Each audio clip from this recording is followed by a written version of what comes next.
Mid-week, break week, strategists are here to deploy their keen sense of what works and what doesn't in political behavior. Sarah Bain is with Hill and Knowlton.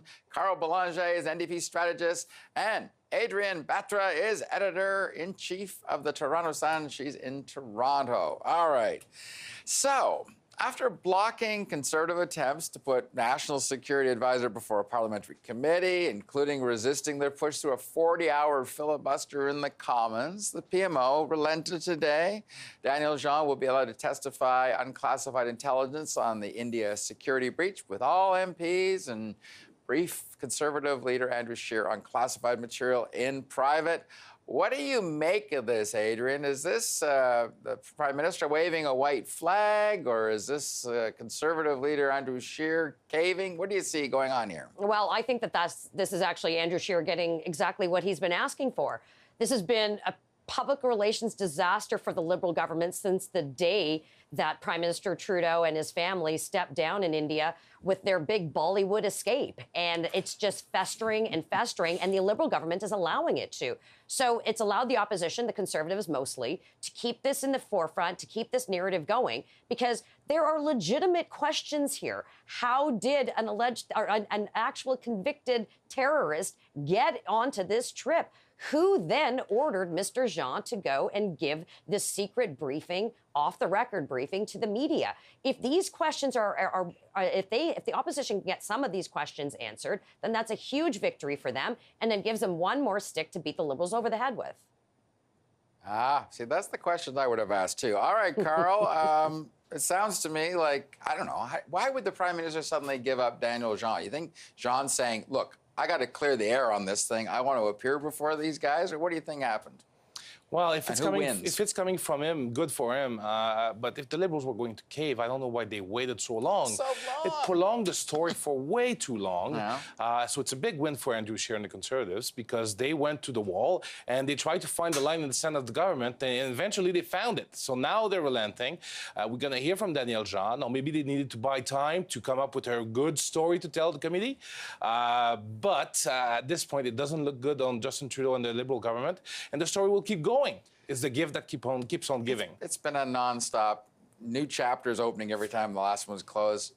Sarah, explain this. To what Carl just said, it's the gift that keeps on giving for the opposition, obviously. And everyone says, why didn't the Liberals relent, and why didn't they give these briefings before?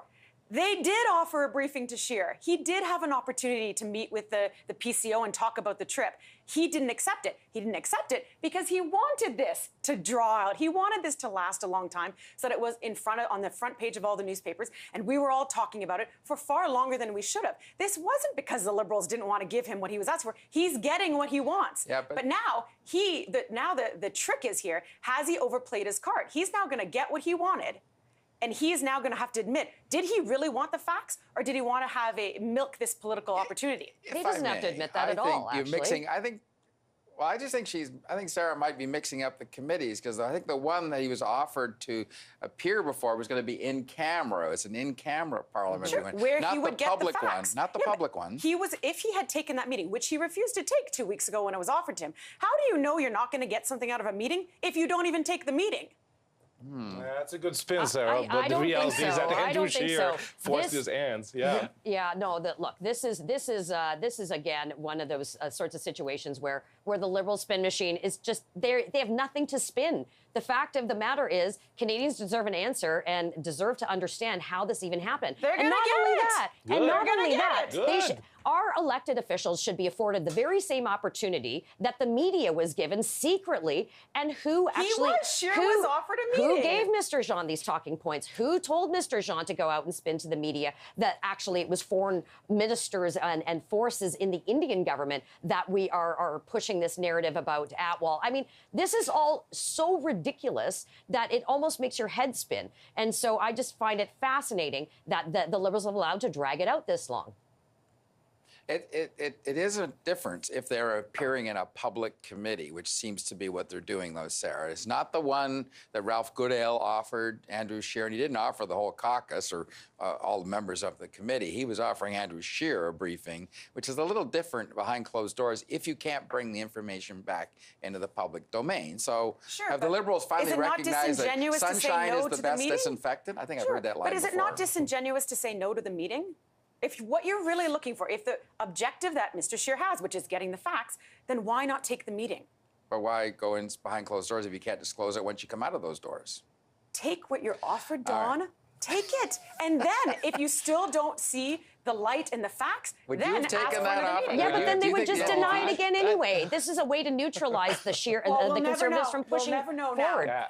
Oh, I think we will know. I think Andrew Scheer was right to keep pushing on it because he's obviously winning this one. Right. Now I'm really curious to find out what Daniel Jean will say for himself. Might not say much, right? Yeah, I don't know. We don't know, right? Did he go along with this charade? Was it concocted in a PMO? Why would he risk his reputation as a public civil servant, like a long career, to do that? Or is it like Justin Trudeau said in the House of Commons the other day, where when these people at these ranks are actually telling the truth when they say things? Right. All right. I want to quickly get another topic in before we run out of time.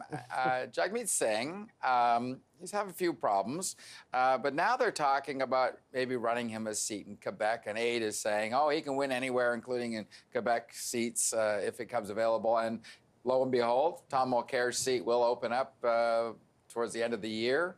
I'll get Carl in here first, since he knows all things about orange waves and orange ripples and orange disappearing acts. I'm curious. I mean, should he get in that? Should he grab Mulcair's seat, even if it looks like on the outside it might not be an easy win for him?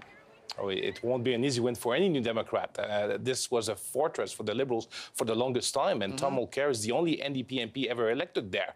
So before assuming that Tom Mulcair's vote will all go to the next candidate, even if it's the new leader, you have to be cautious. So I'd be interested in seeing some polling and some research. The party doesn't share that information with me anymore, but I think they're opening the door on that to release some of the pressure.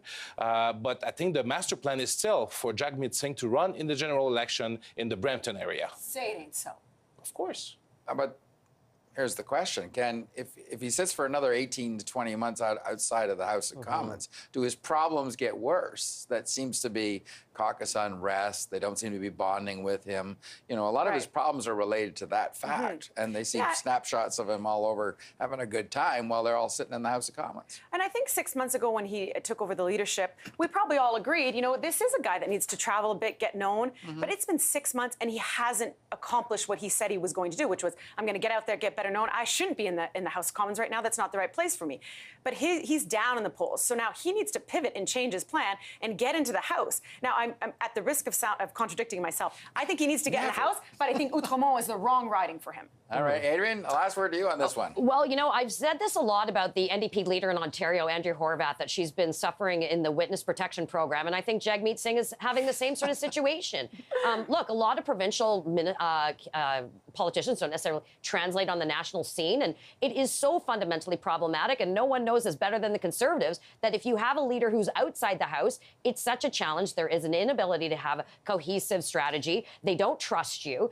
And clearly, Mr. Singh has made some decisions in the last couple of weeks by punishing an MP that a lot of them didn't like. So he's got a big problem on his hands. I will defer to my friend Carl with respect to Outremont and whether or not that's a good riding for Mr. Singh. I doubt it will be. I mean, this is a riding that still has Marxist-Leninists getting a couple hundred votes. So say that, take it for what that's worth.